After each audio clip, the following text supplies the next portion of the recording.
আসসালামু আলাইকুম ওয়া রাহমাতুল্লাহি ওয়া বারাকাতুহু। দর্শক শ্রোতা, আপনারা দেখতেছেন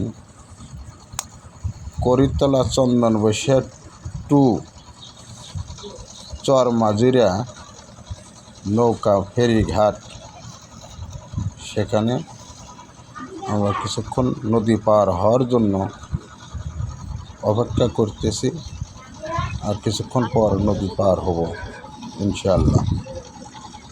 আপনারা সৌন্দর্য চর এলাকায় দেখতেছেন, দেখেন প্রকৃতি কত সুন্দর দেখা যায়।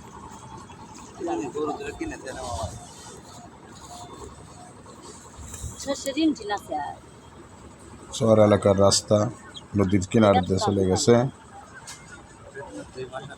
একটা মোটর সাইকেল আসতেছে।